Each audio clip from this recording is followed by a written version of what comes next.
ci réew yu bari dañuy jël par exemple une commission daal ne tous les députés de l'Assemblée mënuñoo xam lan moo ca nekk parce que ñëpp moomuñu seen làmmiñ te Sénégal dafa am yoo xam ne da koy def te mënuñu koo teg sur la place publique damay joxe souvent exemple ma ne li ma leer mooy bis ba Barack Obama décidé ne dañuy rey Ben Laden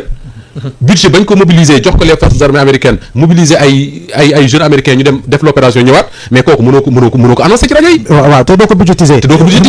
am na nu koy defee donc le président de la République am na yoo xam ne da koy def bis bu ñu nee na ko teg sur la place publique ñun ñëpp dañuy nekk en danger moo tax am réew yoo xam ne pour réussir encadrement boobu ñuy wax dañuy jël une commission par exemple jël ñaari sénateur jël ñaari député jël un inspecteur je ne sais pas voilà des commissaires de police mu nekk une commission vraiment restreinte ñoo xam ne s'il le faut sax dañuy prêter serment que ni dinañ xam lan moo ci nekk mais duñ ko teg jamais sur la place publique mais c'est ça l'encadrement voilà mais su fekkee da nga bëgg a jël 8 milliards teg ko ci loxo doomu aadama ne ko à partir du moment où mi ngi sa loxo moom amatul contrôle amatul encadrement amatul dara bu la neexee def ko ci néeg koset almet teg ca mu dem mais loolu c'est un problème Pamatar tey ki suba rek dama yem ci benn documentaire sur ni Ben Ali doon gérer nu mu tudd Tunisie ñu dem ci kër gi benn résidence bu mu tabaxoon am benn bibliothèque wax ay livres moo fa nekk mais bibliothèque bi boo tijjee derrière xaalis la fa def ay bloc 500 € yoo xam ne kenn xamul ñaata milliards la nga teg ko ci loxo benn doomu aadama waaw ba Aziz rek Mauritanie nga teg ko ci loxo benn doomu aadama de l'argent liquide sur des milliards et des milliards et des milliards mais kooku yow mi ko teg sax yaa ko teg problème parce que loolu kooku man de ku ma ko joxoon ma def ci leneen kooku jox ma def ci dara waaw wax ma la def ci leneen rek gis nga yow mi ko jox yaa ko teg problème oui mais fii lay damay ñëw romb leen xoolal rab sama rab cëppatu leen xel leen xoolal dolu romb leen dara voilà nga romb Pamba loolu ndax bëgg mu jar 50 loolu ma dawal ba si buntu waal fa xam ne Moustapha mi ngi fi mu dóor ay ñetti xeer si fii teg ko dem sa yoon waaw xaalis doo ko jàpp gis nga Pamba dama lire un ouvrage de Jean Ziegler Suisse mais mu doon wane comment dirigeants africains yi le niveau de richesse bu ñu toll woon te waxul sax président yi sax mais ñu topp ñu nekk dans la cour li ñuy téléporter en termes de milliards de francs CFA ou millions d'euros ou de dollars par an dans les différentes banques en Suisse mais tu tombes des nues pour dire que ñun ñooy enrichir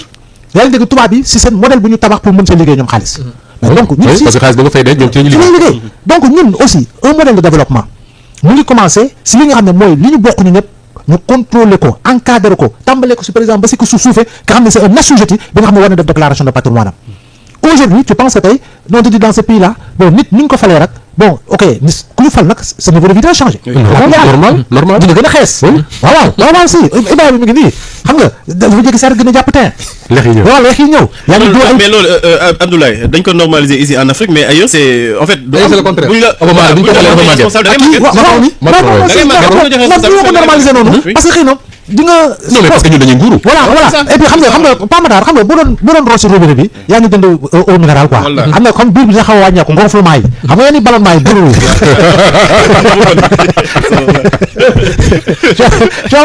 léegi mais da nga daan gëj a lekk fruit mais fruit day daw yaa ngi lekk raisin day mais Moussa day def effet xam nga loolu non duñ ko xaw a bañ noonu mais je dis encore une fois ce n'est pas le plus important mooy li ngay gagner est-ce que réellement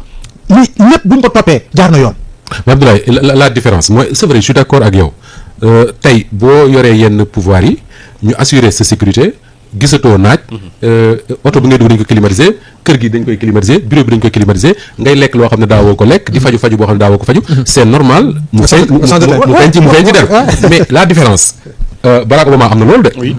amoon na loolu de Emmanuel Macron am na loolu de mais man li ma jàpp ne mooy la différence mooy ñoom dans leur pays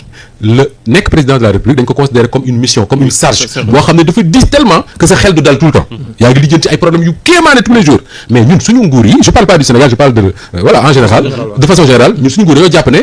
dañuy nguuru c'est-à-dire que tey yaa ngi toog ci position boo xam ne non seulement waroo yow là où dañ doon espérer nga tiit parce que li nga yenu dafa diis parce que nit ñi seen santé ci yow yaa ko yor seen ndox yaa ko yor seen sécurité yaa ko yor tey jii nii bu ñu ko xoolee dëgg-dëgg tey sénégalais bu génn fii di voyager am accident ñàkk sa bakkan parce que les conditions de voyage normales état bi moo defarul tali yu baax oto yu baaxul nangam responsabilité wu chef de l'état la en premier mais loolu ku mu nekk sa bopp mais loo lekk-lekk loo ñu la traité traitement bu baax am na yoo xam du feeñ ci yow. mais ñun normalement tu dors pas beaucoup. normalement tu dois pas beaucoup dormir. Un président de la République ne doit pas dormir. président de la République warul am jot. 3 heures de temps dans la journée. warul am jot. waaw donc ñun moom. mais est-ce que aussi kii Ibrahima est-ce que aussi ñun suñu tradition yi ñu am ak wàllu lu ñu tuddee république ak homme d'état est-ce que du loolu gën a favoriser que nit ki di changer parce que tey boo solee par exemple boo nekkee ministre nga commencé di bëgg sol li nga doon sol avant dañ leen naan ministre warut a sol lii. oui commencé di la critiquer voilà bëgg la indil imposer la benn niveau de vie boo xamante ne peut-être soxlawul. Pape loolu c'est-à-dire dafay reposer ba yeneen problématique lay reposer et man loolu daf may rappeler Jacques Chirac quand il avait dit Jacques Chirac mos na wax ne la démocratie elle n'est pas faite pour les Africains. Bon c'est une phrase malheureuse mais c'est-à-dire que ñun dafa mel ne ñun on est formaté pour être dans des loo xam ne comme ay autocratie ay royauté ay royaume donc kii di royaume nag dit que vraiment les biens de tout le monde ils appartiennent à une personne. Oui. Et la personne là elle peut en décider ce qu'elle veut alors que la démocratie elle est faite pour les sociétés occidentales bon en fait je reprends ce que Jacques Chirac a dit. En faisant mienne certaines de ses implications. maanaam que la démocratie elle part de l'individualisme dafa jóge ci c'est-à-dire lu muy opposé moom moo xaw a bëri quoi elle part de rapport bi nga xam ne rapport bi nit ki am ak le bien privé ak li nga xam ne rapport bi dirigeant bi am ak le bien public. maanaam li ñëpp bokk mais ñun quand on parle du postulat que ñun on est fait on est paramétré pour être dans des sociétés autocratiques pour être dans des sociétés yoo xam ne royaume lay doon plutôt que ay démocratie yoo xam ne da ngay fal ay nit di leen folli donc du coup perception bi dafay changer. rapport à li ñëpp bokk dafay changer maintenant on essaie de s'adapter on organise à intervalles réguliers dañu organiser ay élections on se retrouve avec des démocraties électorales mais du point de vue comportement entre une élection et une élection. boo seetloo nos dirigeants là leur manière de se comporter c'est pas très éloigné de la manière de se comporter du roi du Maroc. mais xam nga tey si tu prends Kadhafi était très riche mais les Libyens n'étaient pas pauvres. waaw. et pourtant mais il vivait bien moom boo ko nekkee. non les Libyens n'étaient pas pauvres. te xoolal il y avait pas c'était pas un régime de démocratie. moo tax ma ne démocratie dëkk bu nekk ak taarix culture am yaa ngi dégg tradition am ngëm-ngëmam c'est-à-dire que si lay mën a adapté wu par exemple ñun tey le modèle. mais ñun malheureusement ci wàllum état ak république ñun amuñu culture amuñu modèle ah dañuy jël. modèle France laa copié ko bien vrai que suñu sociologie ñun suñu sociologie comportementale mënuñu am même niveau que Algérie wala Libye wala Tunisie bokkuñu. c'est-à-dire que si doxalin ak si gis-gis dëkk yooyu xëy na ñu am président boo xam ne à l'image de Kadhafi la wala à l'image de Ben Ali la woon xëy na mu leen arrangé la preuve dem nañu révolution mais ils sont retournés au statu quo ante et souvent pire à l'image de la Tunisie actuellement et à la Libye depuis lors et Sendé donc mënu ci bokk donc mais ñun damay bëgg wax ne ñun démocratie fii buñ koy naataal rek xëy na dañ ko pervertir waaye ñun ñoo njëkk a xam démocratie parce que tey boo demee charte Mandé bu la tracé lan mooy droit démocratie ak liberté fa la sosoo yaa ngi dégg mais ñun tey jii nii nañu appréhender nguur par rapport ak héritage colonisation bi moo ñu topp ba tey. c'est ça voilà léegi président ki nekk grand théâtre rek directeur bi je pense moom accoutrement bi ça fait rire à certains dañuy naan dafa xaw a lu mu tudd excentrique waaw xam nga lu ñuy wax dafa excentrique wala ñu ne dafa xayadi oui xam nga xool ko ak pirigam bi dafa xayadi mais nit ñu mu sentir boppam tant que nit ki mi ngi sentir ni boppam mi ngi à l'aise rek c'est bon léegi nag dina am équipe yoo xam ne nit bu wut dara par exemple daañu ko jubbanti yaa ngi dégg selon considération société bi ni muy doxee ak ni muy gisee da ngay gis groupe boo xam ne moom paraître am rek lay liggéey États-Unis dafa am na yoo xam ne dañuy liggéey si sourire bi naka lay doxee naka lay war a dawee yëpp dañ si liggéey wala naka la war a waxee gestion bi yëpp dañ si liggéey mais est-ce que Abdoulaye loolu mi ngi amati ba tey boo xoolee Donald Trump mi moom code yi da ko teg de côté non xam nga Donald Trump moom exception la Donald Trump xam nga ko am xaalis la ba pare moom déjà xam nga kooku mënoo ko jaay dara xam nga ku nekk milliardaire ba pare moo tax ñun sax yàlla nañu yegg si niveau boo xam ne xëy na après daañu am président Pamata yaa ngi wax sànq ne ñun amuñu ci wàllu état amuñu modèle dañu copier beneen modèle ñëw di ko teg man ma gëm ne su fekkoon ne dañoo copier modèle disons France parce que moo ñu colonisé woon teg ko ñun ñu am comportement yi nga xam ne moom wala boog rapport yi nga xam ne moom la français yi am ak seen état ak seen président de la république problème du am dëgg la parce que français yi ñoom defuñu Emmanuel Macron seen buur Emmanuel Macron aussi considéré wul que ni moom buuru français yi la dafa jàppale seen serviteur la y a des choses yoo xam ne nit da koy wax fi Bassirou Diomaye Faye ñu jàppale soo demee wax ko France dara nekku ci parce que le président dañu jàppale seen citoyen comme tous les autres dañ koy critiquer comme ni ñu war a critiquer keneen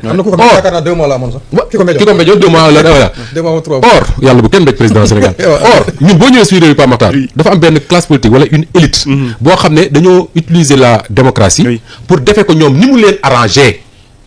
ñun aussi le peuple ñu dem ba gëm ne loolu mooy yoon que ni ñun ñi ñuy fal ay buur lañu te duñu ay buur boo demee mi ngi wax la charte du Mandé soo demee ci Thierno Souleymane Baal la révolution Torodo mais moo jiitu la révolution française Thierno Souleymane Baal en parlant de déclaration de patrimoine Thierno Souleymane Baal wax mu leer ñëpp dégg mu ne bu ngeen falee Ibrahima Anne gis ko muy enrichir folli leen ko mais lan loolu mooy déclaration de patrimoine en fait moo tax ma ne la ñun dañoo jël la ñu arrangé ñun wala boog la arrangé suñu élite ci li tubaab yi def ñu ñëw adapté ko ni ñu bëggee pour dominer des gens ñooñu continuer di gëm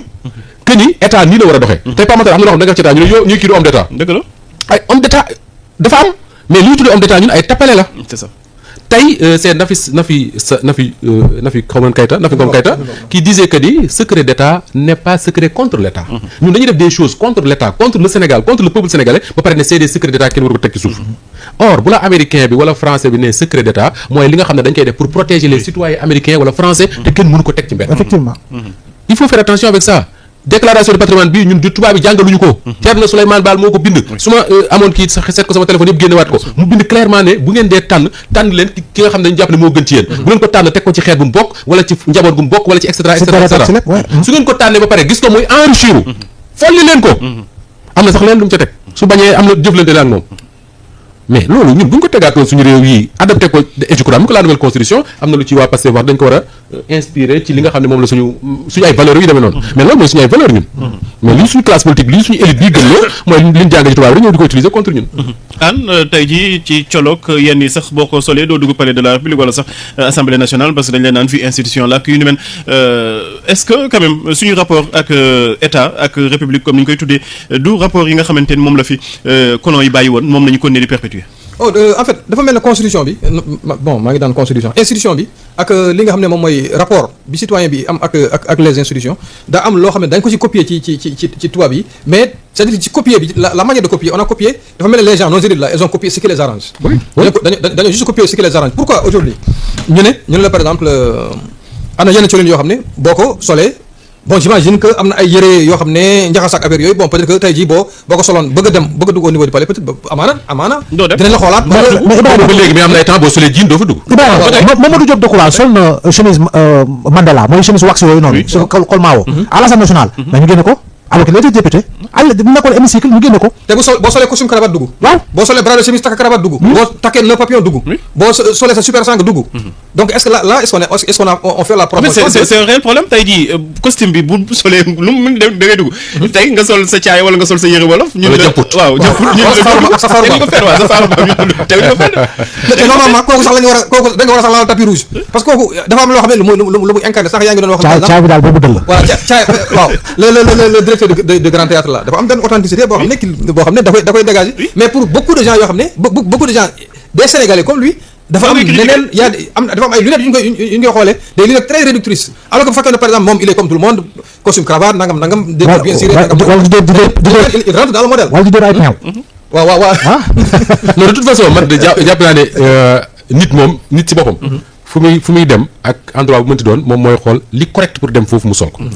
ambassade de France bu ñuy def seen feetu 14 juillet bi xam nañ ne defuñu ko France Sénégal lañ koy defee bu ñuy envoyé invitation dañ naan tenue de ville après ñu def ci ne tenue africaine na doon même couleur et cetera donc yow déjà boo fay dem xam nga ne mën ngaa sol sa drap bu rafet wala nga sol sa 2 pièces su mbasin yu rafet wala nga sol sa beneen tenue africaine bu rafet y a pas de problème avec ça beneen bi man dama ko fekkee bu Abdoulaye Wade gagné l'élection présidentielle de 2007 xam nga à l'époque ñun dañ daan dem palais souvent comme reporter ñun bu ñu daan dem dañuy sóoraale ne waruñoo sol jean parce que bu ñu solee jean du ñu dugg mais am na benn conférence de presse Abdoulaye Wade boo xam ne les journalistes sénégalais kenn ñëw fa ak jean mais journaliste tubaab bi fa ñëw jean lañ sol ba tey dañ koy sol jean lañ sol dugg am na koo xam ne Abdoulaye Wade dafay wax ni moom Macky Sall toog mu toog tëdd ci suuf ni jàkkaarloo moom parce que ci kanamu kii bi di photo donc soo ko bañalee ñii da nga koy bañal jëlee man pour man dëgg la un état am na yoo xam ne Pape mënuñu ko dindi ci moom parce que defe naa kii moo ko doon wax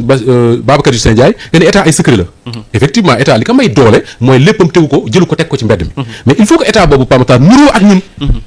bari je crois que samedi ou dimanche am na ku ma àndal mu naan ma mais il paraît que palais ba léegi kenn amul droit dox jaar ci bunt bi tu vois ce que ça fait kenn amul droit dox jaar ci bunt bi or Maison Blanche fa la Trump dëkk te ñoom ñu ngi en guerre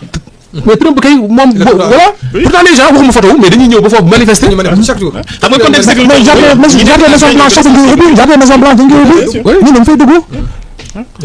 donc ñun gars yi suñu élite yi wala xaw ma élite xaw ma bëgg ma tooñ kenn ñoom ñoo jël benn modèle boo xam ne pour dominer ñu rek la napp ñu jël ko imposer ñu ko malheureusement waaw loo wax ñu ne état warul war a wax nangam président waroo ko wax nangam ak nangam voilà ci suñu loi yi sax noonu lañ ko préparé oui suñu loi yi noonu lañ ko préparé oui amoon na je crois ay jamonoy Ablaye Wade amoon na micro Ibrahima ay jamonoy Ablaye Wade amoon na sax benn séminaire je crois qui avait été animé par feu Bruno Diatta où il enseignait aux gens là comment au nouveau ministre notamment comment s'habiller quoi lan la ñu war a yaa ngi fàttaliku ministre bu jigéen boobu Abdoulaye Wade faloon je crois que dafa waroon boobu quelque chose comme ça mu ñëw palais Awa Diop bu Rufisque Awa Diop bu PDS bu Rufisque une grande dame déjà Awa Diop boobu moo ko woo ne ko ministre doo solo nii da ngay def nii def nii def nii voilà et pourtant tey ces choses là yaa ngi koy gis nii c'est sûr avant na que doon sol ay paplo su nunk da ngay def sa jàll xam nga Pape Diop l'ancien maire de Dakar Pape Diop il avait habitude di sol ay dàll parfois yu bleu parfois yu